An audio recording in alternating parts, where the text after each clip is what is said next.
Hi there. My name's James. This is a little project that I'm working on at the moment in podcast format. So I'd like to welcome my first guest, Phil Golding. Thank you. You're a counselor, psychologist, practitioner. Why don't you give yourself your Mm. title? So, Yeah, I'm a transpersonal psychotherapist yes, with the same level of experience qualifications as a psychologist. yes, And I'm also a podcaster and I teach mindfulness and meditation. yeah. And you host your own classes, and Yeah, I which run meditation groups which and I've been a part of and has been really helpful to me as well. good. So. Yeah, I met you about 9 to 10 months ago when I first came here from New Zealand. Hmm. And I remember you just helping me out through a hard time, so I appreciate that. Mm. And along the way, I've come to know that you have a lot of materials that you've made by yourself over, the breadth of knowledge that you've accumulated over your career. And so I just wanted to interview you to get to know you better and introduce maybe some concepts that people could benefit from in the world. So I thought we'd just start off with your background and how you got into meditative space, into a greater sense of consciousness, I suppose. What's your story? Sure. Well, I guess it starts off with depression. No point going too far back, but I was always a pretty sensitive child and quite distracted. I did struggle at school. I was pretty bored, quite distracted, lost in my imagination, and a bit quirky, I think, I suppose, a little bit odd. I struggled to fit in some ways, although I always managed to make friends. But I started to feel more and more disconnected, I suppose, from the age of 11 onwards. And I ended up repeating school because I was struggling with my grades at around 11. And yeah, I think I started to struggle a bit after that. Um, Yeah. yeah, just trying to think back into my past. I don't normally think about it much Yeah. these days. No, absolutely. I suppose you put that in the past, right, rightfully so. But it's probably, the reason why you opened up a new avenue into looking into, because you said you were like unfocused. You said that you were struggling in school a bit. What Mm. what helped you with those issues? Well, nothing at the time. um, I did once when that eventually led into chronic depression. And when I was doing my healing and personal development, tracking that back, I probably started at the age of 11 because I think that's when, I started to get quite disconnected Yeah, and struggle a bit. yeah, And, and I received a bit of bullying, some challenges at home with my older brother who's passed away now, who we managed to have a nice connection with him before he passed away, that's good. fortunately. Yeah, And but by the time I, was in senior level high school, um, I was very much feeling like the world was in a bubble and I was on the outside. mm, I was just getting lost in my dreams of wanting to get on with life, if you like. There was a real impatience there. mm, Um, yeah, yeah, so yeah, I struggled to really define where I was at that age. yeah. It was a bit all over the place. Was there at least one thing that you were really excited or interested about? Well, I certainly always had like spiritual feelings, but didn't know what to do with them. I was kind of born again when I was around 14. My eldest brother had a mentor, had a friend who ended up becoming a Christian. Okay. Much to my eldest brother's displeasure. But he ended up being a really nice mentor for me at one stage. Yeah. And so I started to get along to the various groups, and yeah, I had a kind of euphoric sort of awakening and got quite excited about it. And but that was quite short-lived. I didn't know what to do with it. They were nice groups, but they Yeah. couldn't really hold my attention. And that was your kind of first experience into a spiritual It was, yes. lifestyle? Yeah. Yeah. Okay. Cool. And so this is when you were 14? Yeah, correct? around that Okay. age. So what happened after that? That you said that you got into a bit of a rut or depression? Yeah, so by the time I was halfway through my last, senior year in high school, I was really breaking down. I didn't, I couldn't concentrate at school. I couldn't concentrate on my, schooling anymore. And so I ended up leaving school halfway through that year. I just Okay. dropped out. Yeah. I didn't ask my parents' permission or anything. I just dropped out. I couldn't do it anymore. I just, I just wasn't interested. I wasn't fitting in. Yeah. I was just too How did they react to distracted. that? How did your parents? Well, they weren't happy, but my father had his own business, Yeah. a small sand mine, operating the local builders and things like that, and supplying them. Yeah. So I ended up labouring for him for Helping a out. while. Yeah. And but then a friend of mine's dad got me a job in a pathology lab, Okay. and which was nice. I got to wear a white coat and feel important, Yeah. and be a lab assistant. So I then ended up going to Sydney to do a course as a pathology technician, but it wasn't me. And so by the time that year had finished, I was in the same space really, and so I dropped out of that. Yeah. Moved back to my hometown, which was Tamworth, Okay. and my parents had retired by that stage and had moved to the coast, but they still had their old house, Right. and and which was being rented out at the time, and they agreed to let me stay in the caravan, which was still in the backyard. Right. But Okay. that's when my depression was really kicking in by that stage. So I was there on my own. Isolated a little bit. Yeah, it was. I guess I felt like a failure, and I just didn't know what to do. I didn't know how to launch myself Yeah. into the world because I didn't know who I was or what to launch myself with. And so, yeah, and I started to feel quite suicidal around that time. Yeah. Weekends I would come alive because I wasn't unemployed. I could kind of be a normal, regular person. Yeah. Yeah. But then, and I would go, motorbike riding with my mates, and Yeah.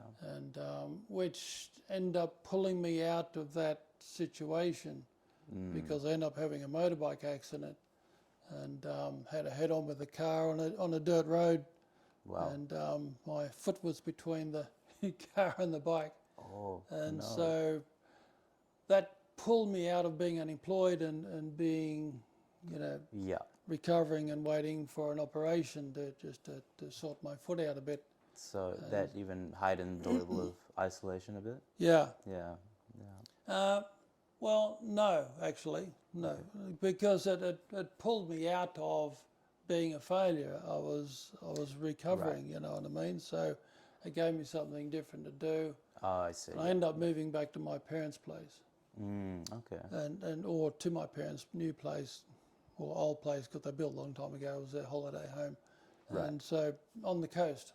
On the coast. Yeah. And so I recovered, had my operation, and then moved to Brisbane because a travelling commercial art show was coming through, doing murals on cars. You were doing that. Well, that's what they were doing, and I was good at art. And so I ended up doing that course and excelled, and so I went to Brisbane to work with them. Yeah. Yeah. And they turned out to be a bit dodgy, so that didn't work. But that's what brought me to Brisbane. And And so I just had various experiences and Yeah. Well, it's a range of different experiences without committing to one in any sort. So yeah, again, had no idea, yeah. you know, I mean, who I how was. old were you during that process? This was in my, yeah, early 20s. Early 20s. Yeah. Yeah. Okay. And so that, doing the murals and that then led me just into spray painting. Yeah. And then that led me into a trade. Yeah. So And yeah, just trying new things, seeing what you like. yeah. Yeah. And so, but then I end up meeting a lady during that period who was an alcoholic. Mm. I didn't really understand that at the time, Mm-hmm. but then we got involved, and and got married, and but I thought I was going to solve her alcoholic problem, and so I got busy trying to save her, and Right. To maybe also get away from your own problems a little bit. well, it certainly, yeah, Yeah. Yeah. but it was also really part of my nature, Yeah. which I didn't really fully understand at the time. Mm. But Yeah. but of course, all I did was, in trying to save her, get on the roller coaster ride with her, Right. and eventually it got to a point where the alcoholism was getting quite bad. She was starting to get affected by alcoholic poisoning. Oh wow. So seeing doctors and trying to encourage her to go into rehab. Mm. And I ended up seeing one of the counsellors at the rehab, Yeah. and and I had a good counselling session with him, and it kind of woke me up to the fact that she's an adult, her life was her responsibility, and and helped me to see that all my attempts to save her were futile. All I was, like I said, all I was doing was getting on the roller coaster ride with her. So I was able to go home and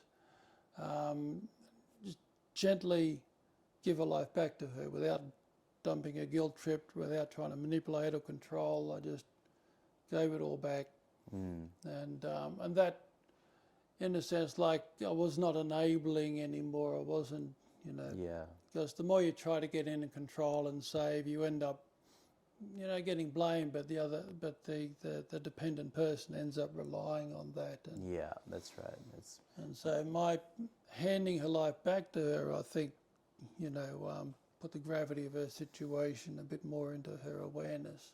yeah. And Yeah. within a couple of weeks, managed to get her into rehab, Mm. Okay.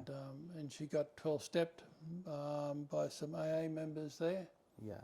and And you were still with her during that process? yes, Yeah. Okay. that's right. And so she got on with her, AA journey, and quite excited about that.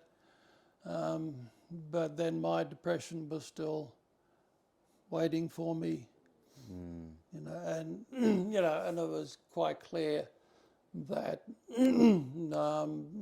my life was still going nowhere. I still didn't really know, what I was doing or where I was going, Mm. and but I took it along to one of the open AA meetings, so she'd didn't have a car license at the time, and that was a revelation, because as soon as I saw the 12 steps banner up on the wall Yeah. and had a bit of a read of it, it just seemed to spark some intuitive knowing in me. Mm. I just instantly knew it as a path to personal development, transformation, awakening, Yeah. even though I really had no real awareness about that, Mm. because there was no real deep inquiry or self-reflection in my family of origin. Interesting. My parents weren't thinkers, Yeah. and my elder brother and sister weren't thinkers. My next brother up, we would talk about stuff, but he was also the one bullying me, and Right. so we could connect, but there was conflicting Yes. challenging Yeah. aspects there. So there was nothing in my family of origin or my education that really reflected, my potential, who I was, what Yeah. I could do in the world, But it seemed even then you had a sense of, that intuitiveness and knowing this personally deep within you. But once you went to that 12 step and you saw them actually written down, you could actually feel like um, this was something that you were interested in, maybe? Or, It just sparked something, a knowing, yeah, something familiar about it. yeah, And, and the fact that, I was so devoted to trying to, save my wife yeah, from the alcoholism rather than saying, this is crazy, I'm just getting out of here, you know what I mean? yeah, It's, yeah. But it took me probably another 6 months before I went and found my own 12-step program. And so I could see that this was an opportunity, and so I inevitably end up finding my own. What 12 step did you need? Because, or, Well, the avenue of being married to an alcoholic, even though she was now sober, gave me the opportunity to join Al-Anon, which is for family and friends of alcoholics. oh, So I end up joining Al-Anon, which is for family and friends of alcoholics. mm-hmm, And so that's the second biggest 12-step program.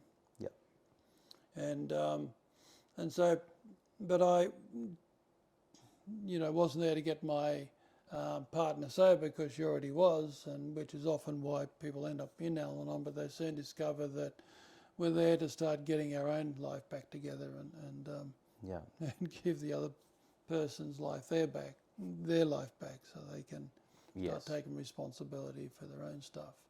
yeah, because of the dependency. Would you say it's kind of like a codependent relationship? Yeah, that's right. And Al-Anon really helped you break out Break out of of it, that codependency. yeah, But for me, I used it for my own personal development. So and so I was struggling with my depression, and so so I was using the 12 steps to start to look at myself. one thing about the depression, was it an underlying feeling that you constantly had all the time and that you didn't recognize or name it or label it, but it just existed? Or did you know that this is like what I have right now is depression? I wasn't very trusting in terms of I never went to a therapist or talked to a doctor about it. But all I knew it was that I would easily feel defeated, and but I would also feel that there was something important for me to do, but I had no idea what it was. And so I did not know how to launch myself into any direction. And so I would tend to just implode. And so addictions weren't useful to me. I tried alcohol when I was young, but that didn't give me any euphoric feeling. All it did was make me feel sick and throw up. And so, Of it course. didn't make me feel any better, so that didn't work. Same coping mechanisms exist today, yeah. Yeah. So, So I slept and watched TV. That was my coping mechanism. I just would veg out, and what would you watch on TV? just anything. Is anything, yeah. At the time, Australia was losing to the West Indies on cricket, so Well, that was good to suit my mood. back when the West Indies were good, yep. But when I was in, my parents' backyard in the caravan, that's what I would do all week. I would just sleep. Right. Yeah, that makes sense. Yeah. Okay, and so you're in this Al-Anon group, Yeah. and is there anyone who kind of reinforces this desire in you to change, or is it a long process of self-reflection? Well, the whole point of the 12-step program is to go through the steps and go through the program, and all the meetings are about sharing that and sharing our experiences, and the meeting is often focused on a particular step in your range through the 12 steps. Yep. And and the first step is admitted we're powerless over our goal and our lives have become unmanageable. And that's an acceptance step, really. It's accepting that I haven't got a clue. I don't know what is going on. Yeah. Second step is kind of believe that a power greater than myself could restore me to sanity. Now, I was learning these steps, and but there was something else going on too. That intuitive part of me was taking part of the process. Was a part of that process. I didn't really fully understand that at the time, Yeah. but everything was really quite easy for me to understand. And I seemed to get a lot more out of the process than really was necessarily there in the process. It's hard to explain, but I just had a lot of intuitive knowing, and so the 12 steps was just a nice vehicle to awaken that. Yeah. And so, I was keen to understand the steps and the whole process, and so I really, studied it and just kept diving into it until I really understood it and understood why it works. What and I noticed also that the other members around me, when I was got to know certain other members, they would struggle with the concepts and find learning stuff hard, whereas it would just like be second nature to me. And so that's so some first, I guess, experiences of some natural, intuitive awareness that I had. Okay. And but again, I still didn't know that was going to be a career path or a vocation Yeah. as yet. But I was certainly learning about, how to heal the mind, Yeah. And how to be able to face myself, turn around and face my depression. was there any one step where you just had like a particular revelation in the 12 steps, or? Well, I wouldn't have been in the beginning, the first few years, to be able to explain in any real clarity why it was working. But what it certainly did in the whole, embrace and atmosphere and ethos of the groups and the program was about acceptance. It was an unconditional acceptance of you as a person. Yeah. And and really mentored me into accepting myself as I am, Okay. and which enabled me to start looking at myself. And so that leads you into, I think, step 4 is make a searching and fearless moral inventory of yourself. It's a little bit of old language because I think it was developed around the 1920s. Right. But So, but it's really, it's self-inquiry. yeah.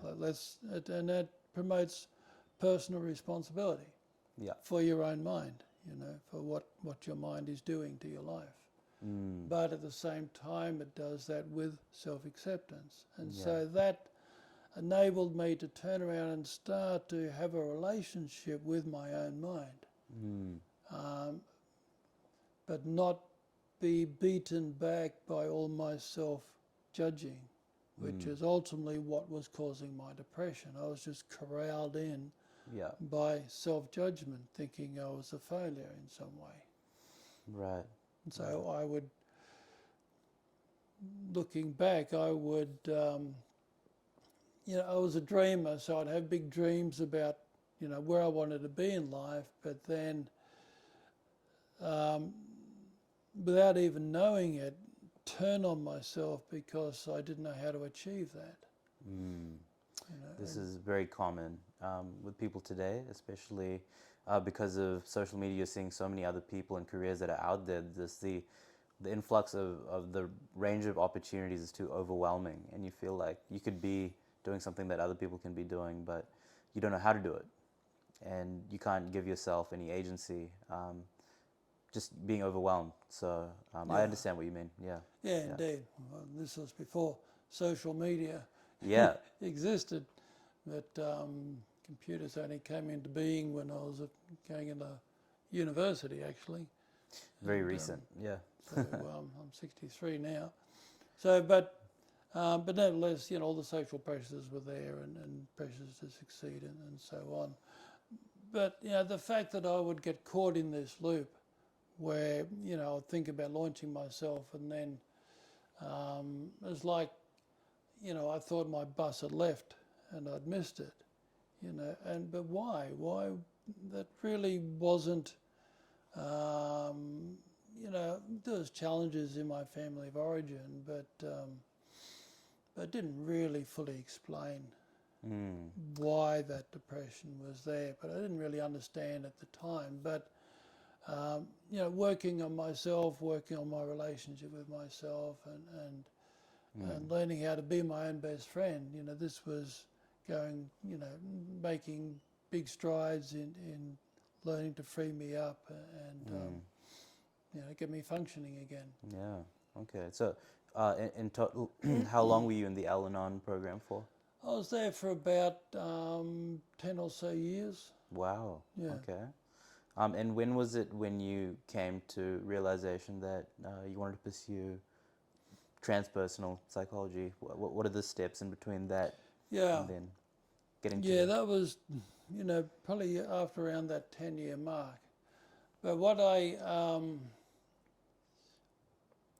had the opportunity to do was to, after about 8 years in the program, you know, I was functioning really well. I was still in my trade, but, you know, working that, you know, to quite well. And but whenever I tried to step out and do something different or move ahead in a different way, the depression would kick back in again. So every time I tried to step out in centre stage, it just triggered self-doubt. And I would, you know, keep encountering that depression. So I had an opportunity to just spend a bunch of weeks doing nothing but focusing on that. And so, right, you know, I've got this time on my own. I'm going to get all my tools and work through this. And so I did a lot of journaling using the tools that I had. And, you know, the acceptance, personal responsibility, taking total ownership of what my thoughts were doing to me and looking at my various relationships with my parents and my siblings and you know, the conditioning, you know, that I was gaining. And in terms of, you know, how that was affecting my self-acceptance and so on. Right. And So so, you took 2 weeks to sit down and unravel all the yeah, aspects of your life. And did you know intuitively how to kind of structure this in a way? yeah, because I had that process. Yeah. So, you know, I used the tools, the step 4 tools and so, you know, I just kept working with it, but in terms of deeper and deeper and deeper self-acceptance. And I just had a sense of, oh, you know, like I got to a point where self-acceptance needs to be unconditional. Like, you know, it was there, but the fundamental level of self-acceptance is something unconditional, like, which is kind of radical to our normal thinking. Like, you know, we all think, oh, unconditional love, oh, that's important, but do we really understand what that means? You know, No. the fundamental nature of it. You know, to try to actually, you know, live by unconditional love. It is that you encounter challenge after challenge after challenge. But to accept myself unconditionally, something just clicked in me that, well, hang on, that's something I have total power over. This is my relationship with myself, not with somebody else. I'm not relying on somebody else to love me unconditionally. You know, I can't control that. I can't. Yeah. But I can, you know, embark on that loving myself unconditionally. And so there's I just got to an understanding that my only requirement to be worthy was to exist on that level. Mm. I wasn't totally clear yet. It wasn't, an incredible revelation, but it was like I just hit a deep enough depth of understanding and actual acceptance of myself Yeah. that the depression just fell apart. Mm. I was still expecting it to come back, but after a while, right, so um, I was able to grasp a fundamental enough level of self-acceptance where my depression just fell apart. It just dissolved. And I was expecting it to come back at some point, but it actually never did. Mm. And I came to realize after a while that I got to a point where the old programming that kept the depression going had been dismantled sufficiently. Mm. Okay. Well, can you talk more about the programming aspect? Well, I didn't fully understand at the time. That came a bit later.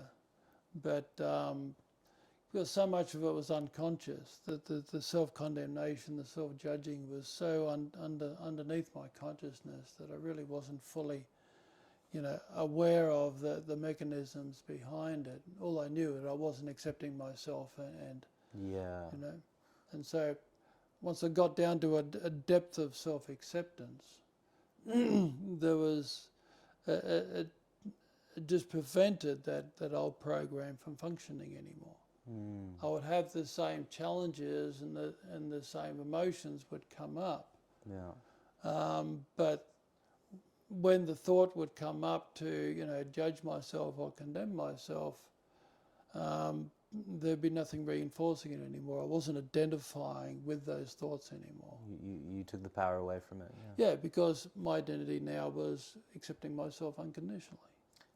That's a big one, I guess, is the identity that you wanted to have, or like you thought you were supposed to do amazing things, and then you just ripped out that sense that you need to be someone, and then you just Yeah. accepted yourself in the moment. Yeah, so basically I got to a point where I didn't have to do anything to be worthy. That's it. So I freed myself of all those constructs that were, you've failed, you haven't measured up to this, or haven't done that, and therefore you're not worthy. And so basically, my own mind kept casting me out of life, if you like. Okay, you haven't measured up. I think that in Western culture, this is kind of the procedure that we have to go through, like especially is talking through childhood conditioning, through school system. We have to be someone, get out of school, get a job, and then that way you have acceptance by your peers and your family, and you have, I guess you have a goal as well, and you have a sense of identity through that. And as long as you keep trying to pursue something, the problem is that something is outside of yourself. Yeah. And so I guess it's a part of our conditioning being a part of this Western society as well. Yeah, indeed. And for most of us, it works good enough. We can manage to control those elements good enough and keep distracted in those. But either we, have trauma or conditioning that becomes too problematic and that gets in the way of us trying to actualize ourselves and build our life, and we keep hitting a wall. And it's that suffering that causes us to have to look within. Yes. And so that was happening for me. I was trying to launch myself. I couldn't even get to the starting line of launching myself, Yeah. before it would start kicking in. And so, Yeah. And do you think if you had that acceptance back then, you would have made different choices? of course, Yeah. But I think that what was happening here, though, was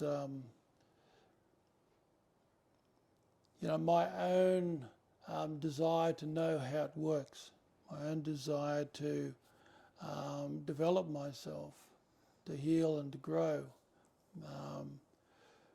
was largely an intuitive thing as well. And so So where we moved on from here was I started to realise that, like in the 12-step program, as you become experienced, you start to mentor those less experienced, you know. And so by this stage, I was, you know, what's called sponsoring, you know, other members, and you know, and it was my happy place.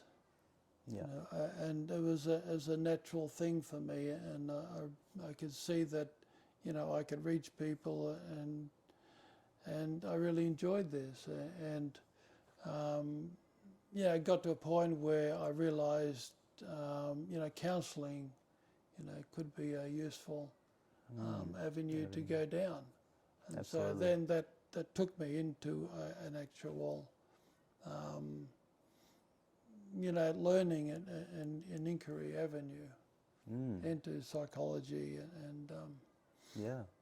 and when I started delving into psychology, I went straight into existential psychology.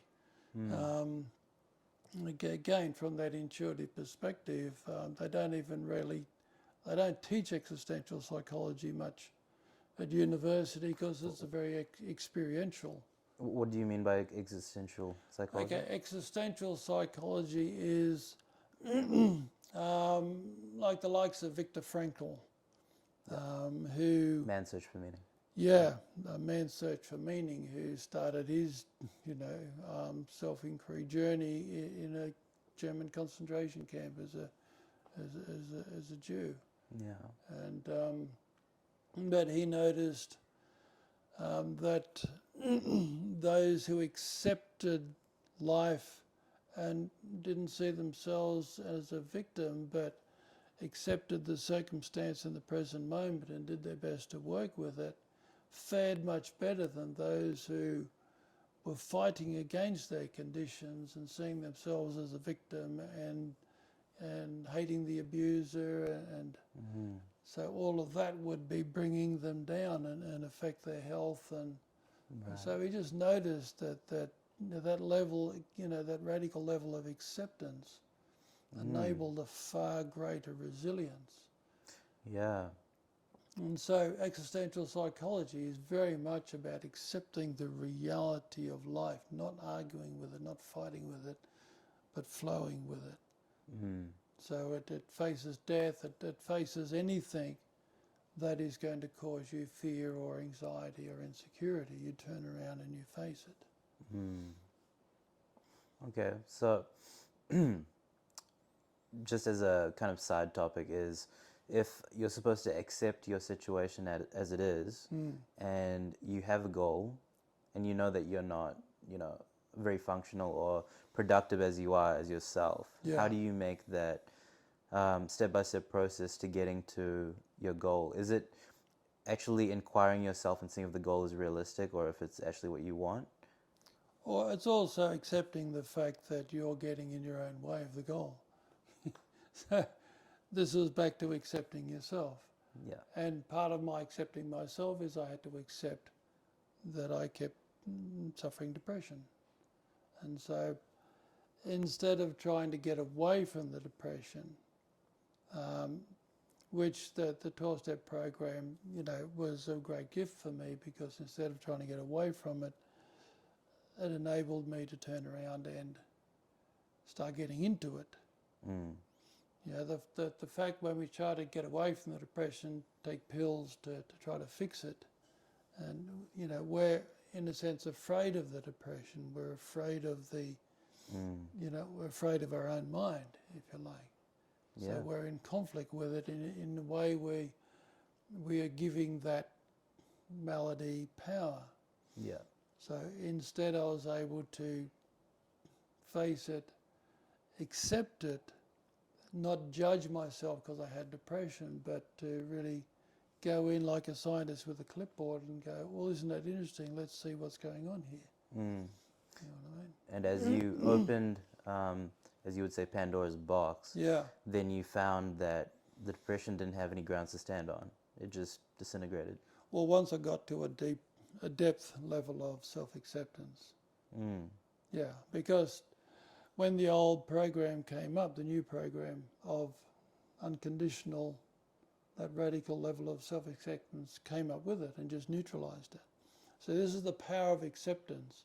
This is why we've got to bring it to the fundamental level of total self-acceptance. It's not self-indulgence, because what was coming with it was total personal responsibility. This is my mind.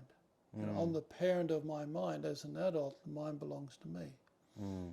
But we've got to treat it as a living thing, like our own child. How are we going to parent the child with unconditional love? But we take responsibility for that child, you know what I mean? We teach the child responsibility. And so it just enabled me to really grasp those two principles and put them to work, to align my awareness to those principles and then face my mind with that clarity, with that approach, which had the power to literally dismantle that programming that was very, very unconscious. But because I was willing, I was able to face myself, therefore face the self-judgments, but from the perspective of self-acceptance. And so I would see the self-judgment, I would feel it, but I was no longer believing in it. I was no longer identifying with it. And so I came to understand that the mind will only keep going with its program so long as me as awareness keeps believing in it and reinforcing it. And that's the position of the ego. The ego is our potential for awareness, for consciousness, but it's captured by the mind and serving the mind, so it can't get above the mind.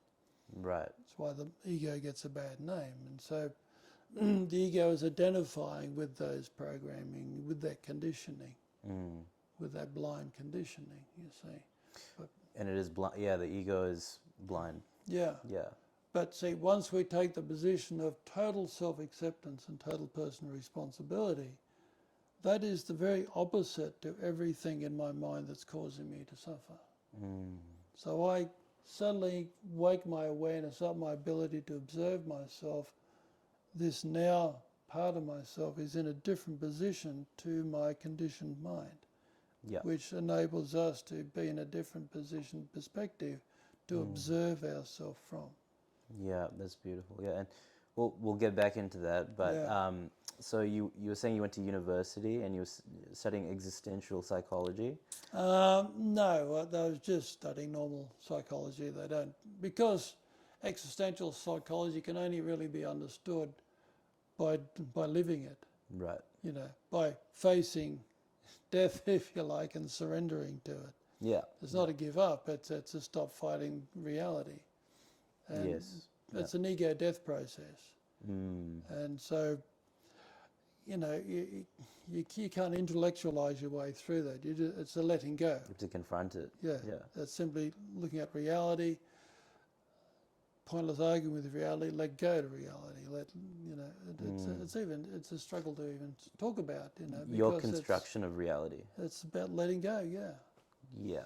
It's a total acceptance, total personal responsibility. You know, it's no good blaming the world for what my mind is thinking.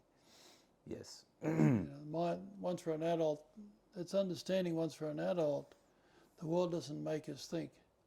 Therefore, the world doesn't make us feel or say or do the things we do. We do. It's coming from our own power, whether that's conscious or unconscious. And then you get into a victim mindset where you believe you don't have any agency in yourself, and that's how you get to depression again. Yeah, to the degree that you blame something outside yourself for what you're thinking and feeling is the degree that you're not going to have any control over it. Yeah. But in reality, it's probably a mix of the two. It's probably a mix of the environment around me is conditioned me to be a certain way, as well as I'm not trying hard enough, or I'm not. It's challenging because, you know, the normal world, let's say, is 49 to 51% insane. You know, because I believe that. Yeah, I mean, let's pause again because somebody truck is out there again. Oh yeah, no worries. No, that's real good. 45 minutes. Yeah. So we'll be getting into the 5-step process now. Yeah, we'll just finish up with your like education and Yeah.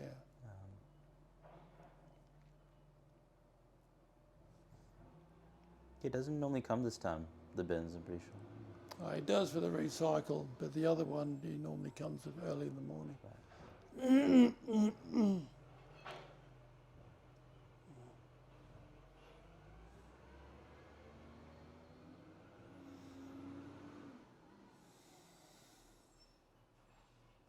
I was just thinking how we could decorate the scene a bit next time, maybe. Okay.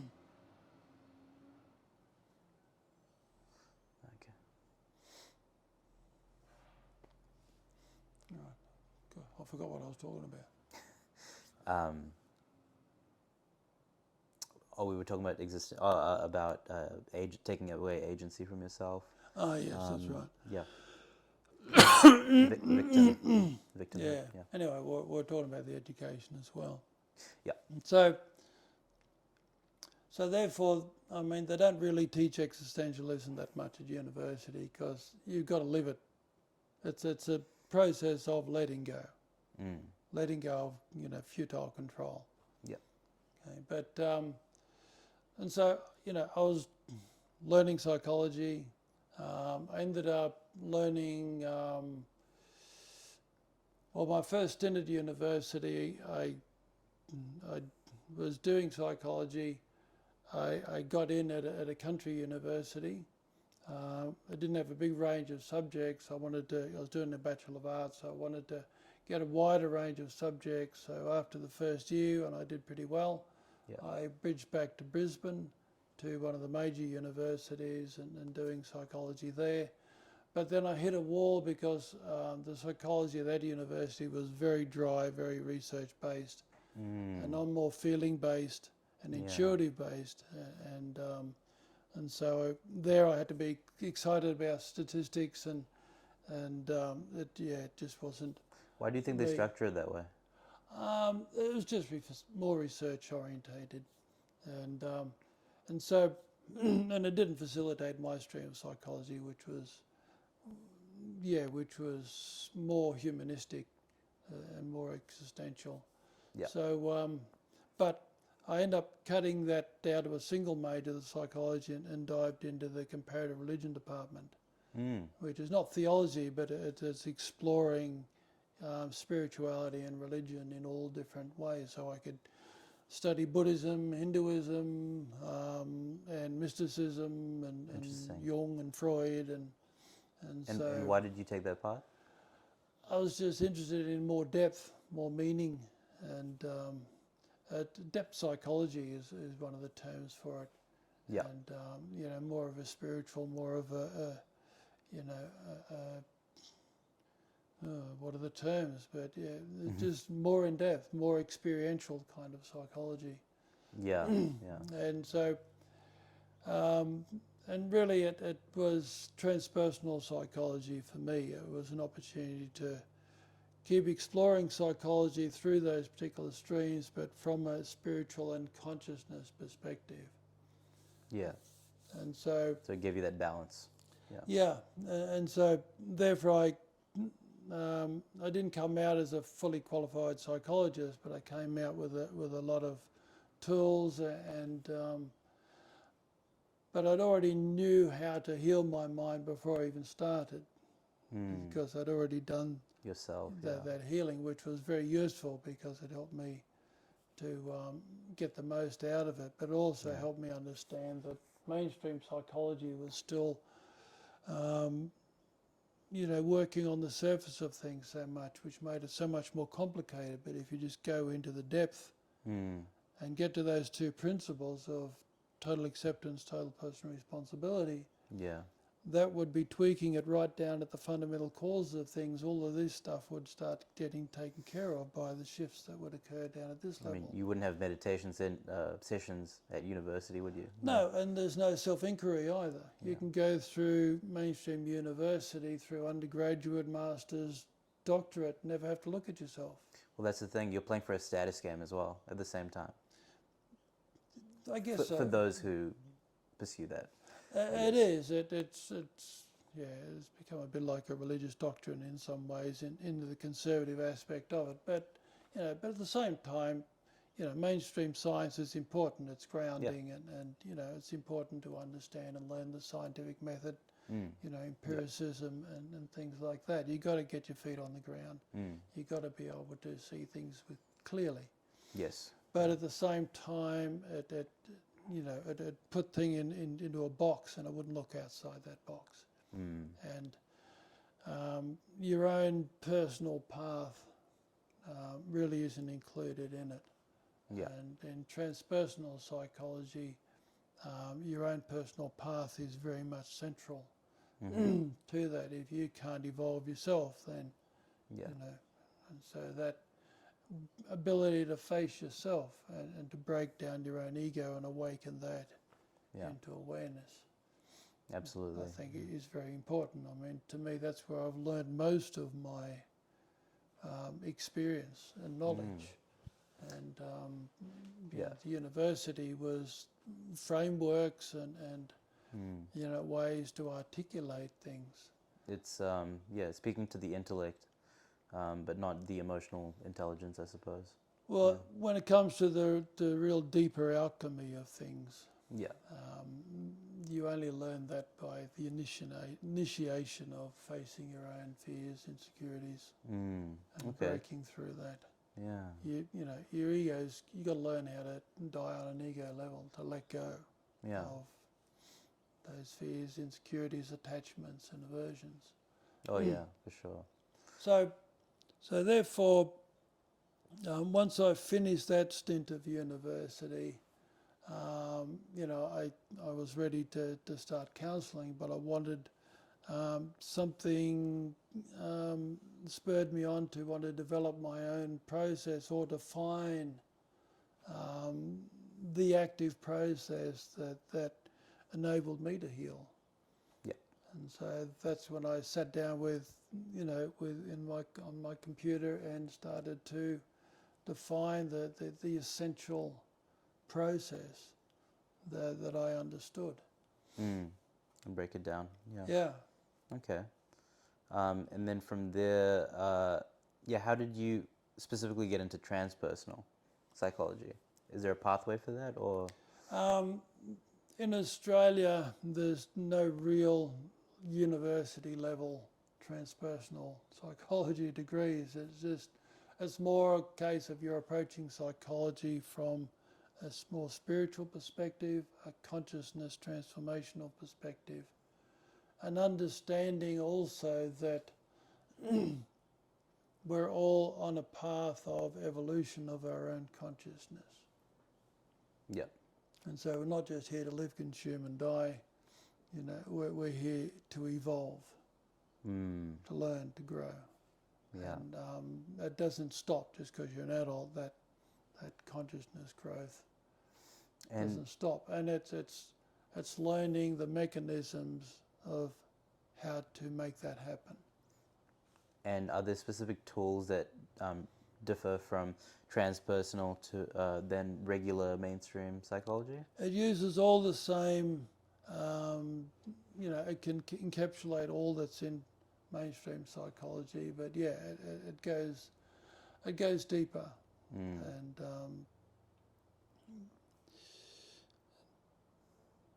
how to explain that? Yeah, is difficult. Yeah. Well, for me, how to explain that is back to total acceptance, total personal responsibility. I mean, that's the red pill that you give to Neo that breaks him out of the matrix. That's Mm. and what my studies and pursuits of learning inside and outside university led me to was an integrative study of the various wisdom paths. Mm-hmm. Not so much religion, but focuses on wisdom. Mm-hmm.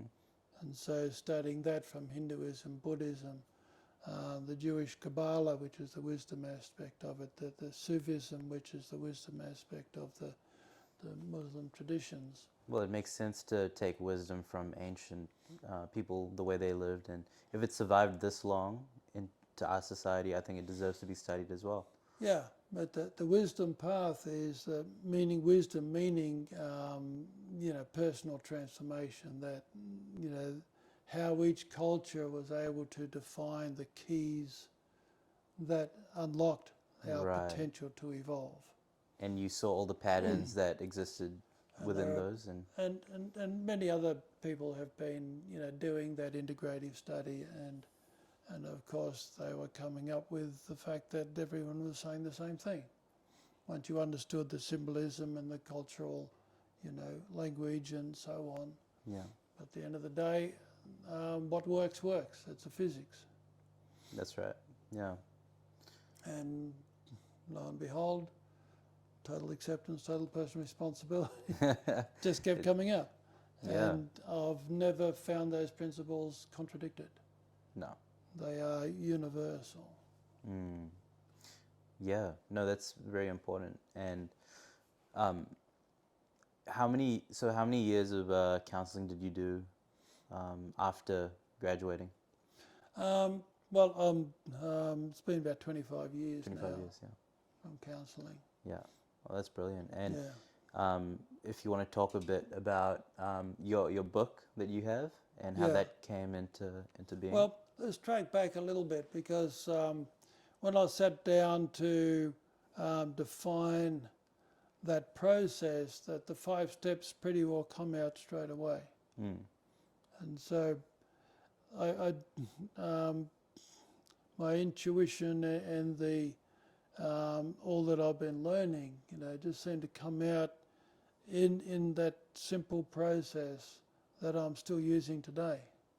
Mm. And so it started off as just a little essay on the 5 steps, and then that turned into a booklet, and then eventually that turned into a book, which is Okay. now the 2nd edition of that book. And Yeah. so that whole thing was written from not just an academic perspective, but a purely, very much an experiential. Mm. And then from the experience of using that as a therapeutic process with my clients and students. Mm. And so, Yeah. again, it's proved its effectiveness. Yeah. And those 5 steps have continued to evolve, but remain throughout that whole thing. And Yeah. so therefore, the first step is acceptance. Acceptance is so important, because I can't have a relationship with you unless I accept you as you are, Mm. and you accept me as I am. That's the honeymoon period of a romantic relationship. We're accepting each other unconditionally. Yeah. That's why it's so wonderful. We're holding each other in that wonderful sanctuary of unconditional love. Mm. So seeing the best in one another. Yes. Yeah. You know what I mean? Fundamental. Yeah. Yeah. Now, the wheels start falling off because we don't know how to be the effective parent of our own mind. Yeah. Because as we're developing our relationship, our unconscious attachments and expectations start to project themselves onto the other person, and Yeah. Projections and and then all the Yeah. control games, and it all starts to fall apart. And so the second step has to be total personal responsibility.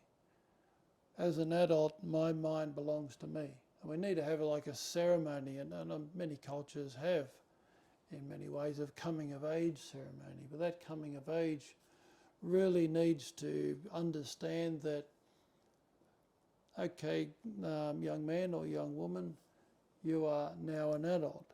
Mm. And some sort of symbolic presentation is given that this is your mind, this is now your responsibility. You are now a parent of your own mind. Mm. All that we have done for you up to now is now finished. Whether that was good or bad or whatever, Mm-hmm. this project, which is your life, which is your mind, is now belongs to you. Mm. So whatever's in your conditioning, whatever you've experienced up to now, you have to take that on total responsibility in how to look after that, manage that, work with that, heal that. That is totally up to you now. I think a lot of people in our society would believe in the personal responsibility aspect, especially those like, heading for big corporate jobs, for example. But I feel like a lot of people don't see the usefulness of acceptance a lot of the time. Yeah, but even the total personal responsibility really isn't understood because we don't believe that totalness is real. We're happy to justify and compromise and make excuses. Yeah. Like you know being in the corporate world, we justify exploiting others. Yeah. That's not personal responsibility. Yeah. Because you're not being responsible for your actions. You're No, not living by a value system or moral code. You're just that's right. allowing yourself to, yeah. And so um, these two foundational principles. They are the foundational principles in Buddhism. The first two steps of the Eightfold Path: right view, right intent. When you understand it and recognize that the purpose of those two steps, right view is unconditional love, total self-acceptance, or total acceptance. That's the most powerful way to view anything. That's the most clarity way to view something. When you view something from that perspective, you reveal everything that's creating suffering. Yes, I agree with that, yeah. And the next step is right intent, the right way you act. How does one know the right way? Is it just intuitive? Well, it comes back down to personal responsibility and total self-acceptance. How I act towards myself informs me how to act to another. And Christ said this: do unto others as you would have them do unto you. So if you're having them do unto you, then you would want to be, do unto others as you would have them do unto you. Yeah. Well, hang on, how do I want you to treat me? So I've got to know how I want to be treated. Yeah. So clearly I'll be treating myself that way, you know what I mean? But so you wouldn't know if you're not conscious to it. Yeah. No. Yeah, so if I'm beating myself up, then I'm going to leave myself exposed to allowing other people to beat me up or being overly defensive or whatever. So my relationship with myself teaches me how to have a relationship with another.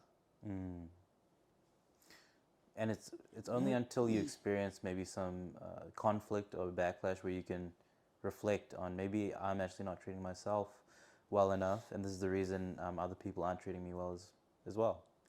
Well, indeed, everything's a mirror. Everything is a mirror. So as coming to the fundamental understanding that every vulnerability that I have, every painful emotion that I have is self-inflicted. And that takes time to really grasp. If somebody is abusing me, for instance, and I'm upset about that, I'm only upset about that because that person is exposing doubts I have about myself. So they're really putting a mirror up to my own relationship with myself. So my total acceptance of myself now helps me to understand that that person who is abusing me is confused. Their abuse has nothing to do with me. I may have made a mistake and inconvenienced that person. Yeah. But that has nothing to do with the abuse. You know what I mean? Yeah. And so now if I'm in a good headspace and I can, be present in that moment, I can just let all that abuse go straight past, focus on what the actual message is and say, so you're letting me know that I made this and that mistake. I'm really sorry about that, sorry for the inconvenience. And I instantly disarm the whole thing. Because they're only abusing me because they're afraid I'm not going to hear them. Yes. Yeah. You know what I mean? And the only way I could know that and read that is because I've taken full responsibility for the way my mind used to do those things as well. Yeah. That way, yeah. And I think that's a good way to manage yourself as well, is seeing the reflection of other people, how they treat you. Yeah. That could be a good metric, maybe. Yeah. That's right. Even And in so, office relationships, that sort of thing, yeah, you can always just, reflect everything, on that. Yeah. everything. Yeah. So, and there's no failure here. Like, I'm human. I still get it wrong. I still get caught. I still react. Okay, but that's not a failure. That's an experience. Mm. So there's no standard. We just remove all the standards. It's simply the experience of now. Yeah. And so if I react, if I get frightened, if I get angry, it's an opportunity to realize that, sit down with myself, look into myself and get to know what I was afraid of, what the vulnerabilities are. Yeah. And so it's an opportunity to parent myself, not to judge myself, not to pointless judging the other person. Yeah. I can set boundaries if the person is not very, constructive in the way they have a relationship. I can set boundaries and say, I only let you in this far, not because I'm judging you, because I understand that you're too confused to have a constructive relationship. Yeah. But that is discernment. That comes from my own constructive relationship with myself. I just feel like it's just a hard concept to understand for people. Yeah, Um, it's defragging your whole mind, defragging the hard drive of your mind. And so these two steps completely dismantle your ego. but I feel like, some people will need someone externally to help them with it because it's too painful to do it yourself. Well, that's why we come back to acceptance. See, the self-acceptance makes it manageable, makes it doable, because it enables you to look at yourself in a comfortable, manageable way. Because the more I practice self-acceptance, the more I can look at the issues in my mind without being beat up by my own self-condemnation. As the pain, the only reason we feel pain is because on some level we don't think we're worthy. Even if I think someone else thinks I'm unworthy, I'm thinking I'm unworthy. Yeah, because it's sparked that sensitivity in you. Yeah. And you said growing up you were a bit sensitive as well, right? Yeah. Yeah, and so the whole process and the 12 step and everything helped you kind of rekindle that sense of worthiness, and then you could just wipe off all of the criticisms about you, I suppose. Well, over time, yeah. Over time. Because the self-acceptance is the doorway to opening your heart. Yeah. Opening your heart to yourself means that I'm now looking at my mind from the perspective of the only truth is self-acceptance. So that enables me to do that more comfortably. So, I was corralled in by self-condemnation, self-hate. Yeah. To the point of suicide. Because, we're not feeling suicidal because we're so trapped by our own mind. We can't see a way out. Yeah.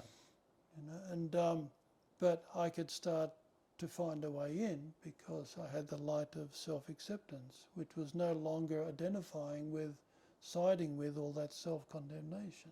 Yeah. I was no longer believing it. Yeah. So much, that creates openings where I could start to look at it rather than be it. Do you think time is also a pressure in that? Because like going back to your adolescence and feeling like you need to be something, and was there like a fear around time is running out for me? Oh, of course. Like I said, I thought my bus had already left. Yeah. I was 18. Yeah, you're 18. Yeah. I mean, that's egocentric, but Yeah. but that's what we do. But once I, really learned that deep fundamental acceptance, it doesn't matter. Today is my starting point. That's perfect. Today is my opportunity. That's perfect. Doesn't matter what happened yesterday, other than the fact that what happened yesterday is something useful for me to learn from. Doesn't matter how pear-shaped it went. Yeah. That becomes useful. And so these two fundamental principles literally break you out of the matrix, break you out of the melodrama, the samsara that they call in the East.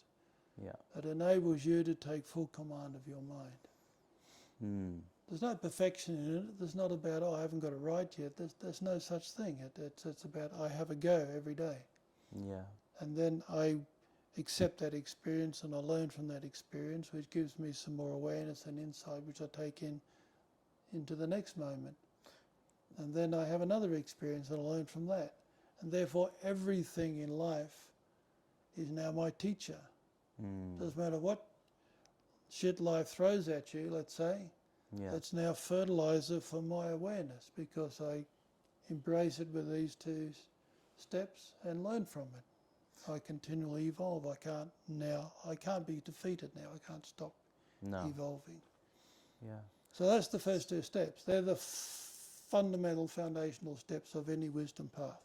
Yeah. Okay, that's universal because this is my mind. It's not anybody else's mind. No one can get in here ultimately but me. Yeah.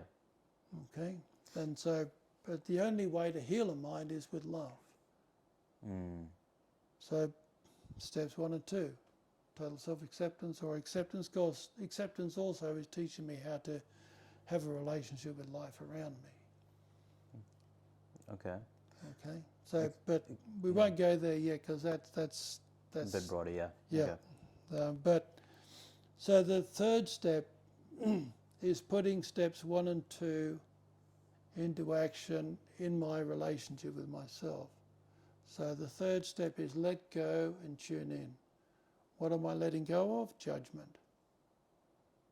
Judgment of myself, judgment of others. I'm letting go of being the victim. Because while I'm doing that, I'm disempowering myself and being occupied with controlling things I have no control over. Yeah. Got to let that go in order to, again, open my heart. I've got to accept. Open my awareness. And then I can tune in. What was an example of something you were holding on to in your past? Resentments. My brother bullied me a lot. I got bullied quite a bit. Yeah. So I would react a lot. Because of my insecurities, I would have to defend myself, Right, and that's where the two fundamental steps will help you with that, the further step of letting go. Because you've already established that, you're worthy. Now you have the opportunity to let go of those resentments. Yeah. So let go of that futile arguing with life. Let go of fighting with things I have no control over. You've got to let all that go in order to look at yourself. Yeah. So tune in, because ultimately 100, and this is a big statement, but 100% of my suffering is caused by me, my own mind. Like if you mugged me in the in Central Park in the city, and and permanently disabled me, and my body is damaged, but again, it's up to me what I do with that. If I'm forever feeling victimized and oppressed and frightened, well, you're gone. You're not causing that now. That is such a deep level of consciousness to be able to let go of something that big. But it's possible. But those who get it live. Yeah. They can't be stopped. They're resilience. This is the basis of resilience. So the moment you stop beating me up, okay, and bugger off, is the moment I've got to take over. Yeah, I get taken, to the hospital. They do their best to fix my body, But in terms of my mind, that's 100% within my power. You don't own my mind. You didn't mug me and run off with my mind. True. So any level of victimization isn't really that valid. You can get through it. You can get past it. There is nothing you can't heal. I specialise in trauma and anxiety, depression, but trauma. And I've come to, I've worked with people with the deepest levels of trauma, worse than what you would see on a battlefield. Wow. And there's nothing you can't heal if you know what you're doing. Okay, so let go, tune in is your relationship with yourself. So you're getting into your own mind. You're paying attention to what you're feeling here. Yep. So as soon as you feel vulnerable, frightened, scared, hurt, that's your humanness going, help me, and you're the guy to do the help. Yep.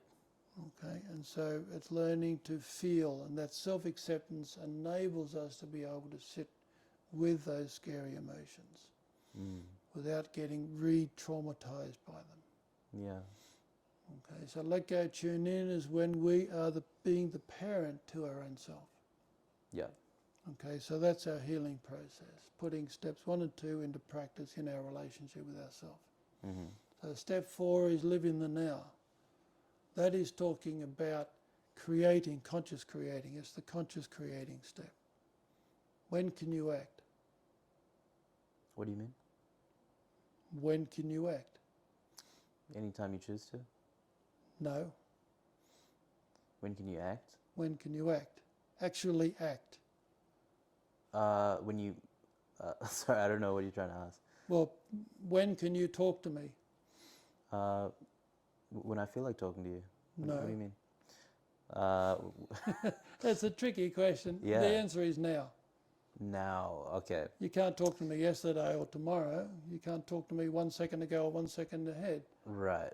Everything's Now. grounded right now. The only action can be taken now. The mind doesn't get that. The mind tries to act on the future, which is worry and anxiety, Yes. or tries to act on the past, which is regret and resentment. To try and make meaning of things. Yeah, and so in the mind there's no real time space. There's all our memories, and you look into the mind, you're looking into the past. The mind's all over the place. It's trying to control stuff on a mental level. Yeah. Trying to control things it has no control over. Yeah, a lot of the anxiety is just worrying about fabricated situations that haven't even happened yet. It's trying to control the future, and a future that your own mind is creating yourself. Yeah, and you're feeling that in the present. You're feeling depressed or anxious. Yeah. So you're figuring all of this stuff out in your step 3 work, because you're turning around and looking at your mind, being the parent of your own mind, the loving, compassionate parent, the parent that is representing total self-acceptance, total personal responsibility. Yeah. Representing the ultimate powerful principles that defrag the mind, that bring the mind into its real potential. Yeah. Okay, so step 4 is then putting that clarity into action in how to create your life. So I can make all the plans in the world, but I can't control the outcomes. I do my best to research and be as informed as possible, which is how I can take responsibility for that factor, but I still can't plan everything that's going to happen on the way to achieving that goal. Yeah, you can't control that. Yeah. No. And so I've got to work with what is in front of me now. So I might be halfway to the goal and realize by working with and accepting what is in the moment, and I'll get to this point and I realise, hang on, I need to shift the goal over there. That's right. When you're future thinking, you don't account for things that could change your pathway. You can't possibly know all the factors. Yeah. And so back to those earlier principles, they're telling me that like total personal responsibility, total self-acceptance is in every moment.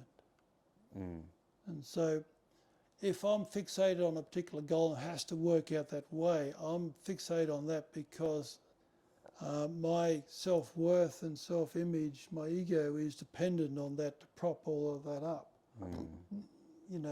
It's like I'm worthy when I achieve that goal. Yes, this is a common one. Yeah. That's attachment.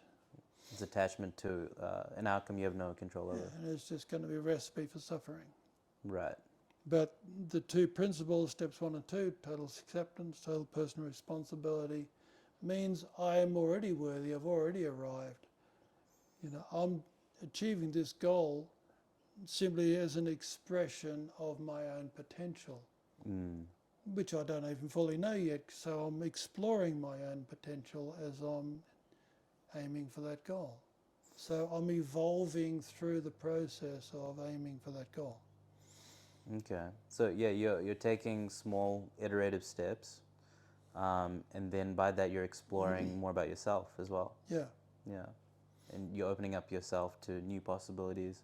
Everything we do is going to be evolving. I'm going to be growing through that experience. And that's kind of the excitement that you get as well. The Yeah. the richness of life comes from that. Yeah. Never gets boring. Yeah. Yeah. Yeah. Never gets to be Groundhog Day. Yeah. You Yeah. know, because as long as my mind keeps working, I'm going to keep evolving. Yeah.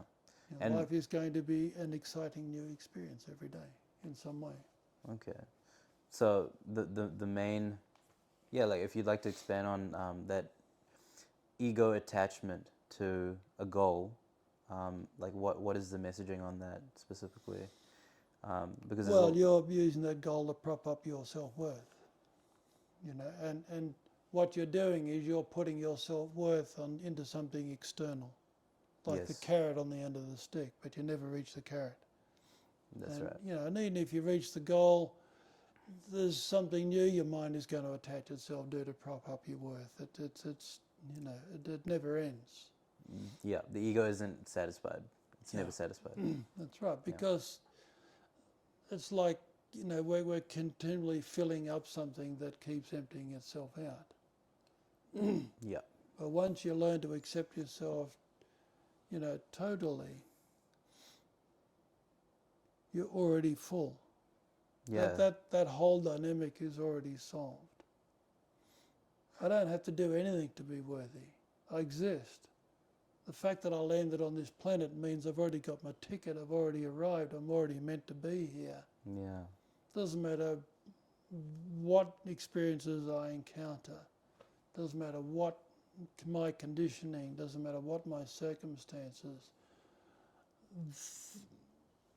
That's my, you know, every moment is my starting point. That's what I accept, that's what I work with. And when I approach it in that way, I can start to work it out. I can start to evolve and make the most of any situation I'm in. That's good. One question I had, like a bit away from, well, it's kind of related as well, but it's just like, I think that, like you were saying about your background, that you spent a lot of time in isolation, and maybe your parents cared about what you did and what you became, They did, but it wasn't such a tight grip either, right? No, they were good, supportive parents. Yeah. I had, there was other deeper stuff going on for me, which we won't talk about in this episode because it's a whole thing in itself. But Yeah. the causes of my depression wasn't just my family of origin. That wasn't enough to explain it. There was stuff going on there. My mum and dad, you know, weren't that great with feelings. I was quite a feeling thinker Yeah. type. And you know, there wasn't that much of a match in character, plus with my elder brother and sister. But the brother that was closest to me that I had those challenges with, we could connect more as well. If he was still alive, he would be on a spiritual awareness path now as well. He was working into that before he died. He was killed in a motorbike accident. Right. But there was much deeper unconscious stuff going on there. Yeah, and I'd say, like, you know, the acceptance and self-responsibility, total responsibility, is hard for someone who is so entangled in cultural and societal expectations. And, you know, they grow up expecting that their parents are expecting them to be a certain profession. Yeah. Or so their identity is conditioned from a childhood. And you got to inevitably, if you want to be truly free, you got to break out of all of that. Not to judge it, not to blame anybody, because we're all doing the best we can. It's ultimately nobody's fault, but everyone's responsibility. Yeah. You know, it's like I'm in this world, in this body, driving this thing around. This is mine. Like I'm out on the road driving my car. I'm responsible for how I drive the car. No good blaming the guy next to me, even if he's a crappy driver. Yeah. and getting into my lane. It's up to me to get out of that, Yeah. and get around him. If I just sideswipe him and try to run him off the road, then, that's just me being violent.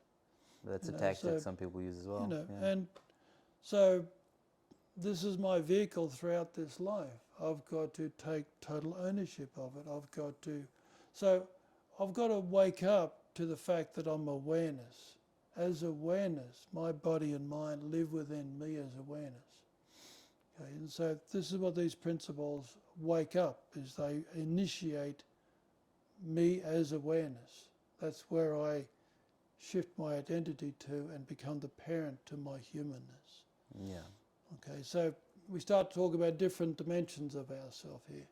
Yeah. Okay, Yeah. so it's awareness is the dynamic dimension that is able to then transcend the mind and then start to engage the mind from a higher set of principles, a higher perspective, which is able to then lift the mind out of its confusion into that perspective. What are the dimensions of the mind? Well, we probably won't go there this time. Let's not go there this time. Yeah, Okay. that's a whole podcast in itself. But let's go to step 5, and step 5 simply says live the process. Mm-hmm. And this is another hard one for the ego to grasp, because the ego wants to fix the mind. If we've got something like depression, I want it fixed, I want to get rid of it, I want it out of our way. But the more empowering approach is to see the depression as a path of transformation. It's a teacher. Getting into my depression with self-acceptance but total personal responsibility, it is teaching me about the mind. It's teaching me how my mind causes itself suffering. It's a path of wisdom.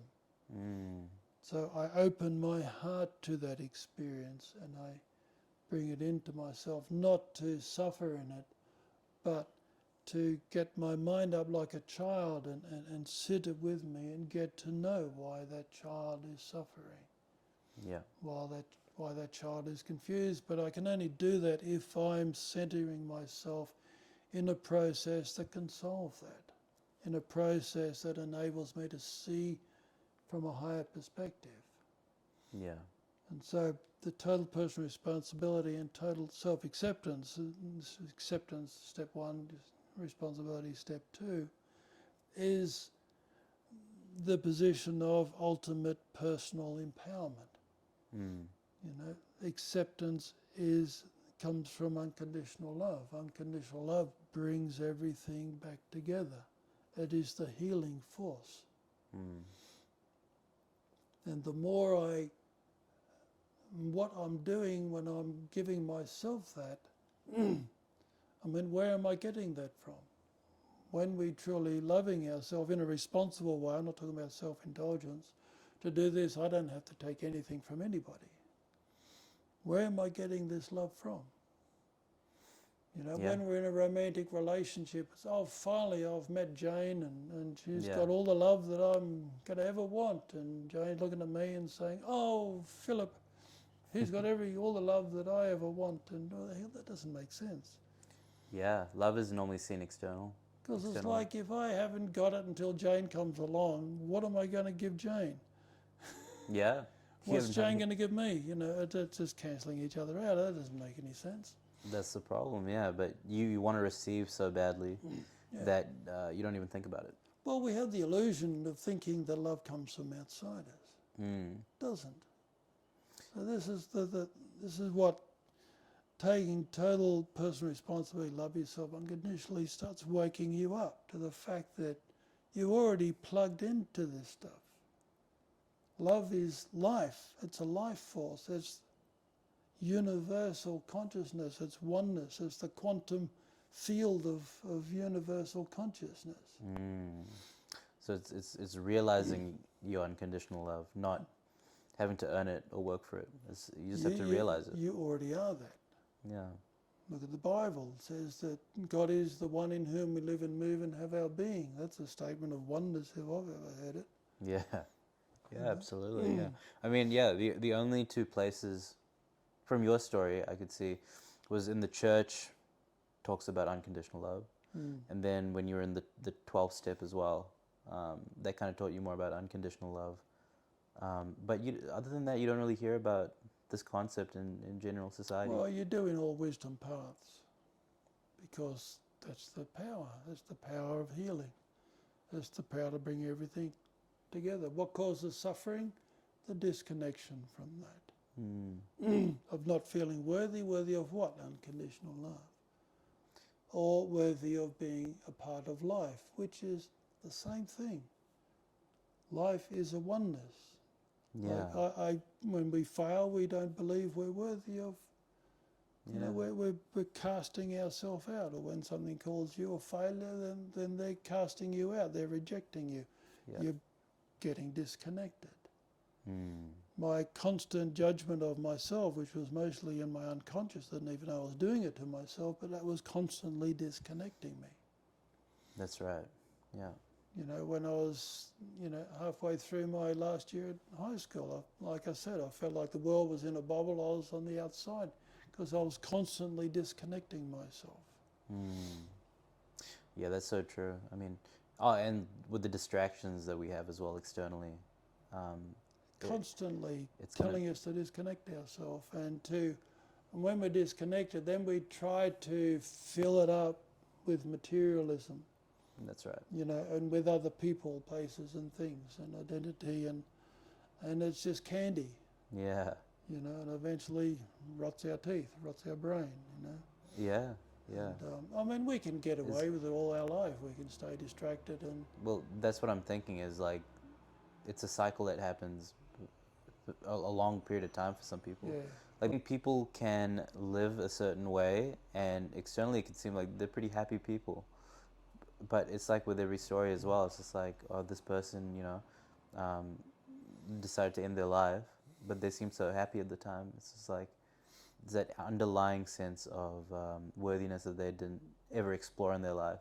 And I guess that is the importance of your process, is that it's really digging to the foundations of who we are. And it'll take maybe an event or a catastrophe to sometimes maybe get you to that place. Yeah, ego tends to have to, hit a wall where it, faces something that it just can't control, it can't get out of, and so it's got to let go, Yeah. But, the letting go is when we, can move into acceptance, then we're letting go to a higher part of our consciousness that can then work with it in a different way. Yeah. And so, but step 5, talking about live the process, we're putting it at the centre of our life. We're not using it to fix something, because that's trying to get away from it. That's a fear-based approach. We're using it to embrace ourself ongoing, and therefore embrace life ongoing, because embracing myself is teaching me how to also embrace life. Yep. Acceptance is also accepting life as it is and working with it. Okay? And rather than being a victim and being in conflict. Yeah. And so when we put it at the centre, then it's going to be healing and transforming and helping every aspect of my life. But that is difficult, because it's important to really understand that the conflict between your conditioned mind and your self is awareness. Awareness is operating from short-term memory as the dynamic now self that's adaptable, can learn new things. When you go to school, they're teaching you as awareness, not your mind. It's your job as awareness then to teach that to your mind. That's called study. Wow. Yeah. Okay. Yeah. Okay. Yeah, So that makes sense. this is the same thing. Learning how to master our mind is like beginning a new craft or learning a language or a new sport. It requires that level of dedication and conscious awareness. So you learn it first with your awareness, because it's adaptable. Awareness isn't constricted by conditioning. No. And once you wake it up with total acceptance and personal responsibility. When you go to school, when you go to college voluntarily, you're taking responsibility for your education. Mm. You're being responsible for educating your own mind. You're learning how you learn. Yeah, and so we're in the university of life here. Yeah. We've got to take responsibility for letting life be our teacher, Yeah. Yeah. you know, in order to learn the game. Life's trying to teach us all the time, believe me. But we don't know how to learn from it because we keep arguing with the teacher. That's true. Yeah. You know, so acceptance, you know, takes you to deeper and deeper levels of actually how to connect to that flow, that evolutionary flow of life. So that's again another topic. But so the mind is not going to be invested in putting this at the center of your life. It's going to be invested in its old programmings of, you know, grasping at the material world for all the answers.